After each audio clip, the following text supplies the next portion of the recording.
Okay, guys, it's chord learning time. We're going to go through your E major, your G major, and your C major chord. So let's go ahead and get into it. Because as you can see below on the chord chart on the E major, we're going to start off with that one first. As you can see at the top, you see the circles. You know, for the low E, the B, and the E string. That means all strings are played open. So all 6 strings are played open. Okay. So let's get this chord going. So what you're going to do is you're going to take your first and put it on the first fret of the of the G string. Then you're going to take this is where it gets tricky. You're going to take your third and put it on the second fret of the 4th string. And then you're going to take your second, middle, and put it on the 2nd fret of the 5th string. So it's going to look like this, you know. And what you're going to want to do, like I said, you play through all 6 strings.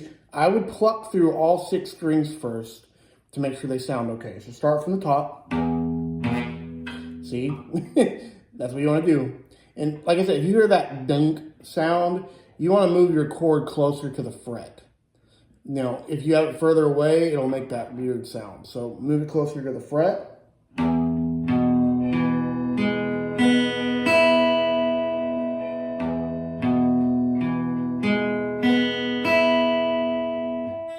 then you can play through.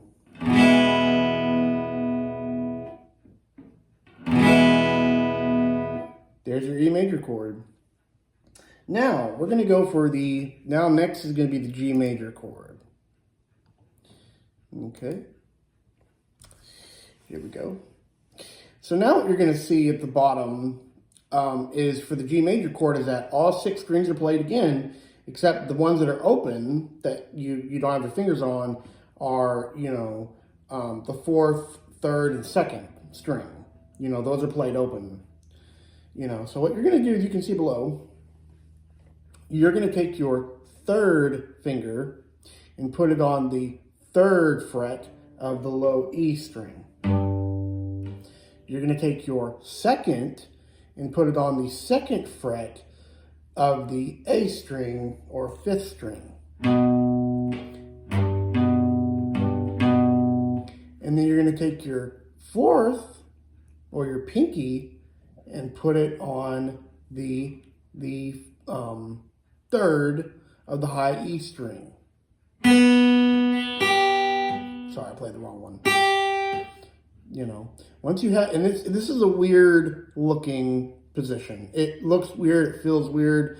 It's going to take a while to get used to this. It really is. It took me weeks, almost a month or more to get used to this feeling, because it's weird on the joints. It is, but your joints do get used to it over time. You know, but once you can do that, you can play through, you know, you want to make sure you can play through all 3 of them, like all of them. See, I'm still blocking, so I'm going to move my chord down a little bit.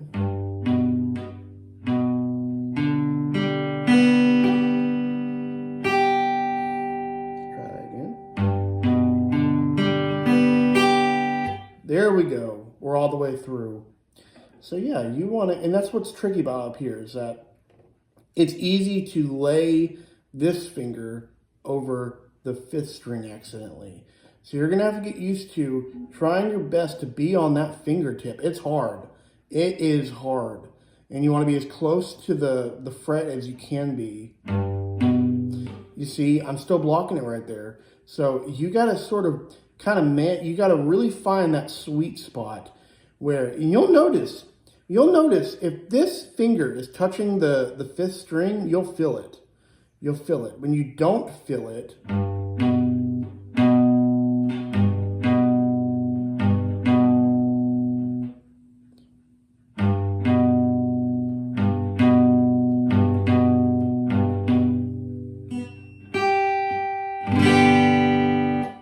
you have it. You got to play with it and figure out, because like I said, this finger, the 3rd, like the 3rd is known to block the 5th string. So you just got to find that sweet spot where you're not touching the string with your third. So that can be tricky. Now the C chord, which is, you'll be happy about this. It's pretty much the same shape, just a little bit different. As you can see on the C chord, the low E string, that you don't play that one. We start from the fifth, like we did on A major. But what you're going to see is that you play all 5 strings open, you know, and you're going to take your, you can see the numbering, the finger numbering. You're going to take your third, and you're going to put it on the 3rd fret of the A string. So, you're going to take your second, you're going to put it on the 2nd fret of the D string. And then you're going to take your first, and you're going to put it on the 1st fret of the B string. Make sure you can play through all those.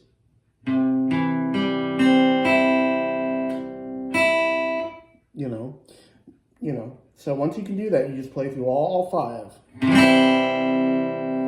And like I said, up here, you want to make sure that this finger isn't,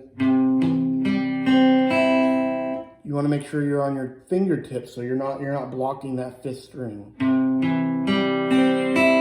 And you can see my fingers look weird with this. It does. It takes some time getting used to this position. You know, some people, what they'll do is actually curve their fingers like this to do this. But I remember the C chord was one of the hardest chords that I did. It's difficult. But like I said, you just gotta have to find that sweet spot.